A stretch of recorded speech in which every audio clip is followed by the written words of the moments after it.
सभी भक्तों नवरात्रि का पावन पर्व आ रहा है और हम सब माँ भगवती की पूजा आराधना और उनकी प्रसन्नता प्राप्त करने के लिए दिन प्रतिदिन उनकी पूजा आराधना करते हैं। तो दोस्तों, एक महत्वपूर्ण उपाय जो माँ भगवती को बहुत ही जल्दी प्रसन्न करता है, वह है मार्कंड पुराण में दुर्गा सप्तशती का पाठ। जी हाँ दोस्तों, जिसे चंडी पाठ भी कहा जाता है। हम चंडी पाठ या दुर्गा सप्तशती का पाठ स्वयं भी कर सकते हैं या किसी विद्वान पंडित को बुलाकर भी इसका पाठ करा सकते हैं। तो दोस्तों, इस नवरात्रि में हम सब मिलके आप सब भगवती को प्रसन्न करने के लिए दुर्गा सप्तशती का पाठ करेंगे। ये दुर्गा सप्तशती का जो पाठ है उसके बहुत ज़्यादा नियम, बहुत बड़े बड़े मंत्र और बहुत ही प्रभावशाली अनुष्ठान होता है। दोस्तों, ये किसी पंडित के सानिध्य में हम कर सकते हैं, लेकिन एक बहुत ही सरल विधि जिससे माँ भगवती शीघ्र ही प्रसन्न हो जाएंगी और हम पर अपनी दया की कृपा बरसा देंगी। तो दोस्तों, दुर्गा सप्तशती का जो सरलतम विधि है जो इस वीडियो में हम सुनने वाले हैं, उस पूरा वीडियो को देखिए। इसमें पूरा विश्लेषण या विस्तृत चर्चा करते हैं। तो दोस्तों, वीडियो को लाइक करें और सब्सक्राइब जरूर करें। दोस्तों, माँ भगवती की प्रसन्नता के लिए जो दुर्गा सप्तशती का पाठ होता है, वह पाठ अति प्रभावशाली और अति महत्वपूर्ण है। उस पाठ को करने के लिए हम सिर्फ साधारण या उनको ऐसा कहना चाहिए कि 5 नियमों का पालन अति आवश्यक होता है, जो दुर्गा सप्तशती पाठ करने से पहले हमें जानना अति आवश्यक है।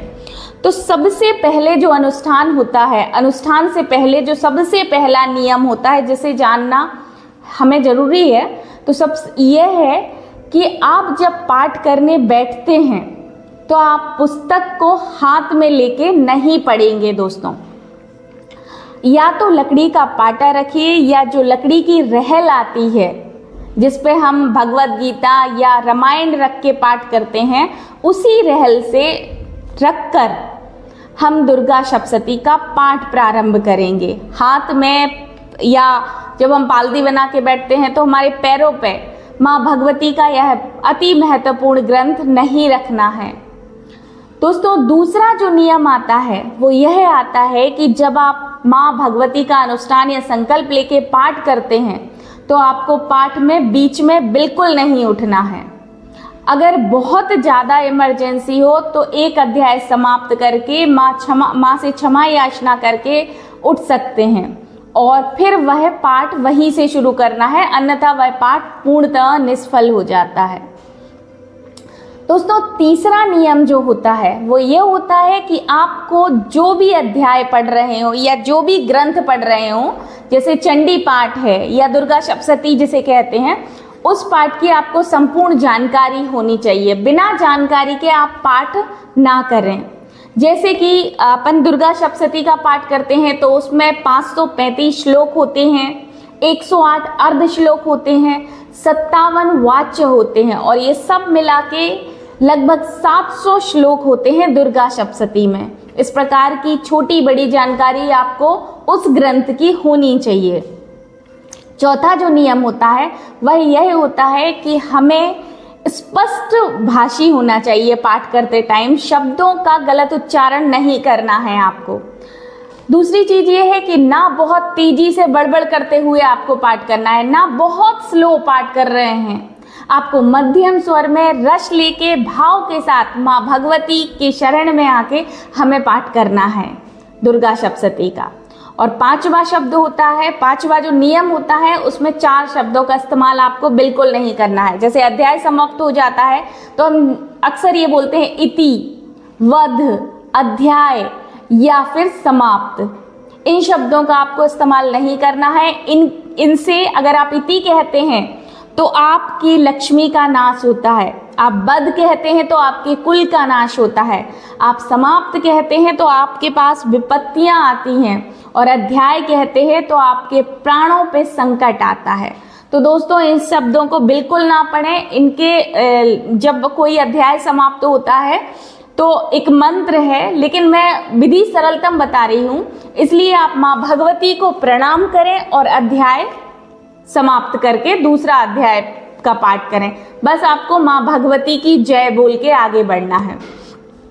इसके बाद आप जल माता को अर्पित कर सकते हैं, जय माता की बोल के, या आप इस तरह से माँ को प्रणाम करके जल छोड़ के अध्याय समाप्त कर सकते हैं। इसके पश्चात दोस्तों ये 5 नियम आपको फॉलो करना बहुत आवश्यक है अगर आप सप्तशती का पाठ करते हैं। कोई कठिन नहीं है, कोई इसमें नियम मंत्र नहीं है। आप इन 5 नियमों को फॉलो करिए और दुर्गा सप्तशती का पाठ आरंभ कीजिए। दोस्तों अब मैं आपको बताऊंगी पाठ किस तरह से आरंभ करना है और कैसे पाठ करना है। सबसे पहले जब आप माँ भगवती की चौकी लगाते हैं नवरात्रि में या अष्टमी के दिन, तो माता को पूरी तरीके से आप पूजन अर्चना कीजिए। उसके पहले श्री गणेश जी का पूजन कीजिए, कलश स्थापना करिए, ज्योति जलाइए। मैं आगे के वीडियो में आपको कलश स्थापना की विधि बताऊंगी, वीडियो को लाइक और सब्सक्राइब जरूर कर लीजिए। मैं आपको कलश स्थापना की विधि बताऊंगी। पूरा नवरात्रि में माँ भगवती के बारे में हम पूरी चर्चा करेंगे अगले वीडियो में।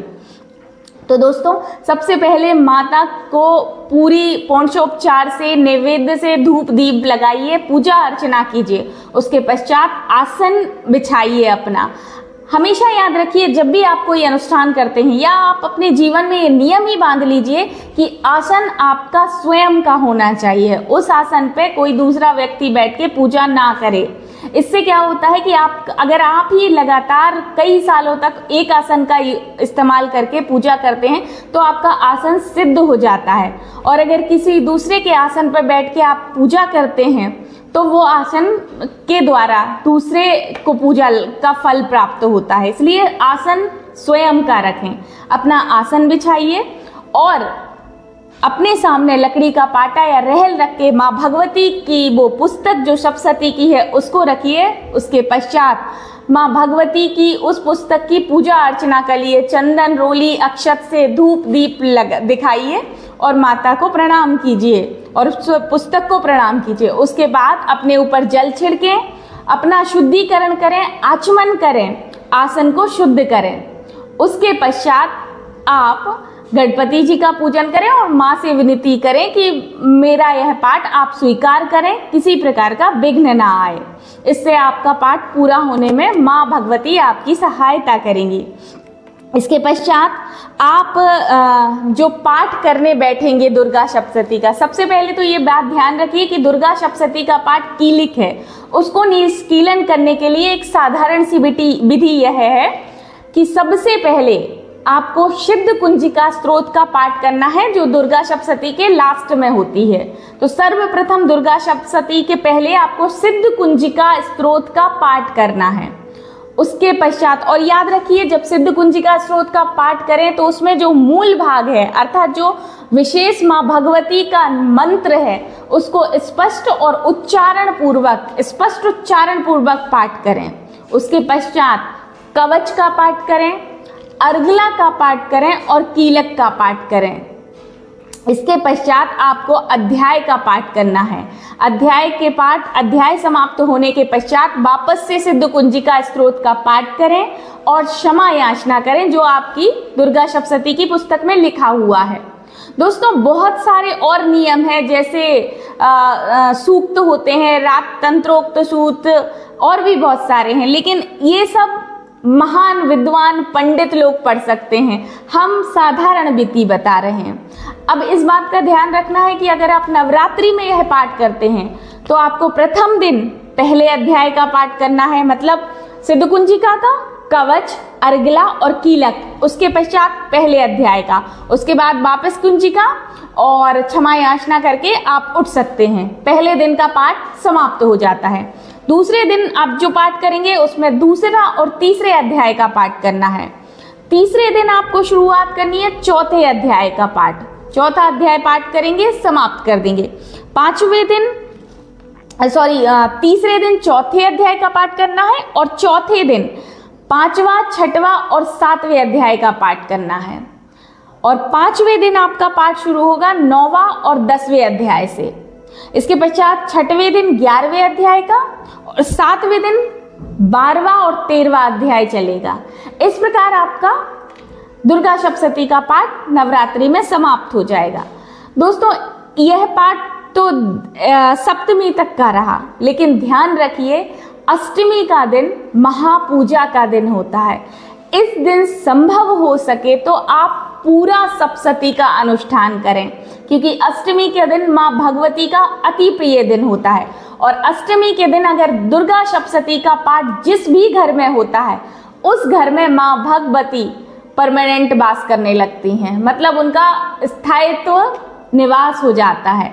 तो दोस्तों अष्टमी के दिन माँ भगवती की जो महापूजा होती है, उनमें उस दिन माँ का यह चंडी पाठ या दुर्गा सप्तशती का पाठ पूरा करिए। उसके पश्चात आप नवमी के दिन वापस से आप चाहें तो पाठ कर सकते हैं, नहीं तो आप माँ की जो साधारण पूजा होती है वो कर सकते हैं। तो दोस्तों इस नवरात्रि में माँ भगवती की प्रसन्नता के लिए दुर्गा सप्तशती का पाठ जरूर करिए। आप माँ भगवती के अगर भक्त हैं तो माता को प्रसन्न कीजिए, और नहीं मतलब आपकी इष्ट देवी नहीं है तो भी माँ भगवती हर इंसान के लिए हमेशा से दया दिखाती आई हैं। तो उनकी कृपा प्राप्त करने के लिए इस नवरात्रि में दुर्गा सप्तशती का पाठ जरूर करिए। दोस्तों इसमें कुछ जो नियम बताए हुए हैं वो आप जरूर फॉलो करिए, और भक्ति भाव के साथ माँ के चरणों में अपने आप को समर्पित करिए और उनसे कहिए क्षमा याचना करके कि माँ मैं को किसी प्रकार की पूजा अर्चना नहीं जानता हूँ, जो भी कर रहा हूँ आप स्वीकार करें, मैं आपका भक्त हूँ। तो दोस्तों माँ आपकी जरूर पूजा स्वीकार करेंगी। जरूरी नहीं है बहुत बड़े मंत्रों से, बहुत बड़े बड़े मंत्रों से या बहुत खास पूजा से ही माँ भगवती प्रसन्न होती हैं। माँ भगवती को तो अगर हृदय से कोई भी मनुष्य जगदम्बा कह के भी पुकार दे तो माँ भगवती अपनी कृपा उस पर बरसाने लगती हैं। तो दोस्तों आप अपने श्रद्धा भक्ति भाव से इस पाठ को करिए।